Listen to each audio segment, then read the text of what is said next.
Hello everyone, and welcome back to Tokyo Tuesdays, the segment where I head to the Tokyo Disney theme parks to sample and review every last eatery.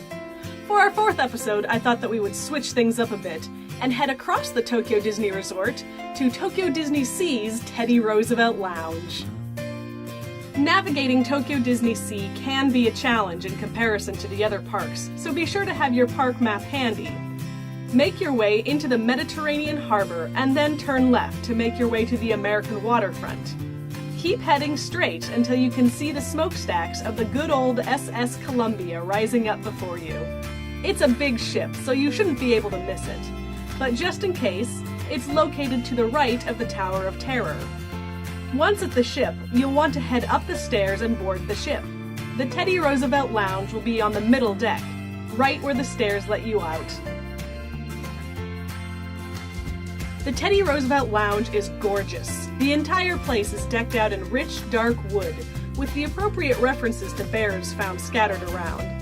The seating is also very lounge-like, deep and soft and pillowy with low lighting.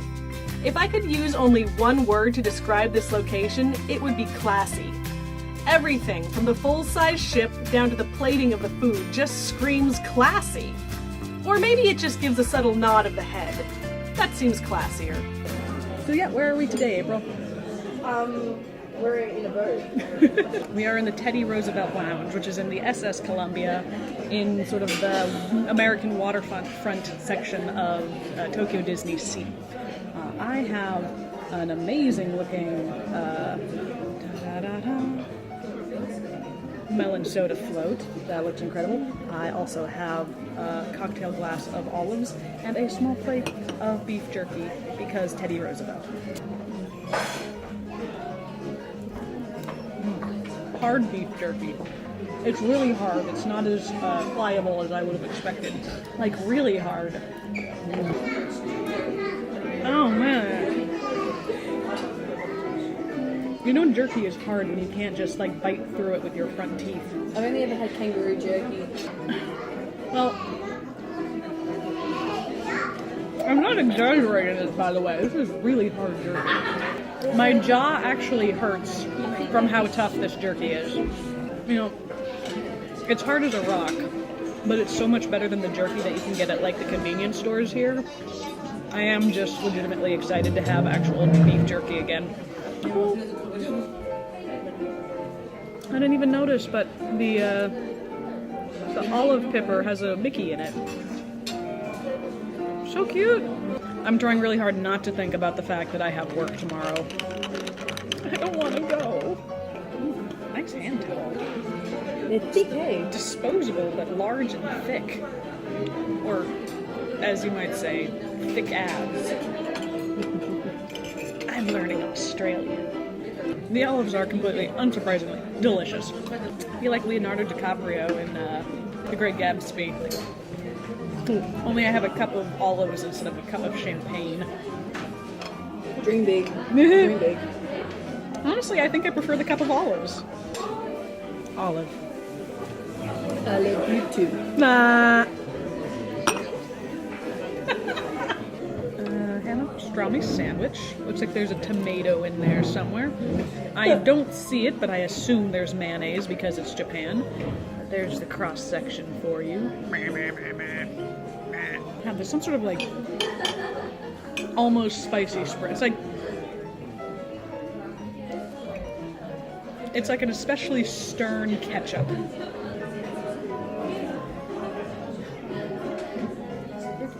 I do wish I had a straw for this drink.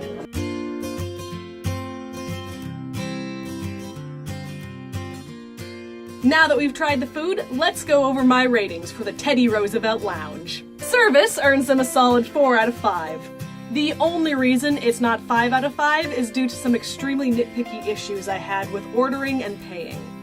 In Japan, when you want to get your waiters or waitresses' attention, you have to either press a button on the table or yell for them, "Excuse me," but in Japanese. Now, there was no table button provided for us, and the restaurant was so quiet, and the ambiance was so American, that I felt really awkward yelling for my waitress, so service was a little slow for us, which is mostly our fault, but still an issue I had. As I said, nitpicky.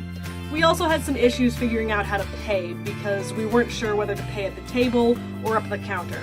Up at the counter, just in case you were wondering. Again, very nitpicky. Still, I have to give it a 4 out of 5. That's above average by a considerate amount, and I think that's fair. For atmosphere, I'm actually going to have to give the Teddy Roosevelt Lounge a 5 out of 5. My camera could not do this location justice because of how dark it was, but I assure you, it's beautiful. Nothing is forgotten, down to the tiniest detail. The candelabras, the paneling, the silverware, the windows, the seating, the murals, everything is taken care of. Nothing is forgotten. It is a beautiful location. I highly recommend it. 5 out of 5. Now, you might be thinking just from looking at the place that there's no way that you can afford to eat here. The place certainly screams expensive. But while there are expensive items on the menu, you can afford to get lunch here for the same price that you might at one of the counter service eateries. Which is crazy, right?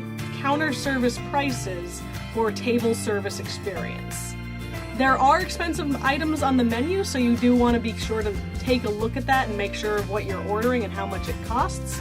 But if this is something that you want to experience, you probably can afford it. Now that said, given that it's a table service location, I was all set to give it a 3 or even 4-star rating based on the value that you get. But then spoilers the quality of the food. So that actually knocks it down to a 2 out of 5. For what you're paying, I would have expected better quality and or more food. 2 out of 5. Part of me wants to give this place a 1 out of 5 for the food. The sandwich was boring and tasted like something that I could have gotten out of the freezer at a Starbucks. The jerky was rock hard. The float was served to me without a straw to enjoy it with, and the olives, while delicious, were expensive. With how high the ambiance set my expectations for this, the food fell well below my expectations. That said, boring isn't bad, and not all the jerky was rock hard, just most of it. The float was delicious, and I loved the olives even if they were expensive. I'm gonna be generous and give this place a 2 out of 5. If I ever go back, I'm going to order something different off the menu. I clearly chose wrong. Altogether, this gives the Teddy Roosevelt Lounge an average rating of 3.25, which I am going to leave at a 3.25. It's definitely better than a 3, but my expectations were just so high and the food just fell so short. Still, 3.25, above average. In the lineup, this slides the Teddy Roosevelt Lounge comfortably in at second place, just underneath the Queen of Hearts Banquet Hall. I really thought that it was going to overtake the Queen of Hearts Banquet Hall there for a bit, but then it didn't quite measure up. Even if it had, though, I think the Queen of Hearts Banquet Hall would still be my go-to place for eating at the park. Talk about anticlimactic. So, that's it for this week. Be sure to come back next week to find out where I'll be then. If you have any recommendations or any place or anything that you want to see, be sure to leave a comment and let me know. I'll be sure to get footage of that. Give this video a big old thumbs up if you enjoyed it, and be sure to subscribe to the channel. We'd surely appreciate that. If you want to hear more from me or from Bottled Ginger, you can find us on social media. There'll be links in the box below. And I will see you next week for another Tokyo Tuesday.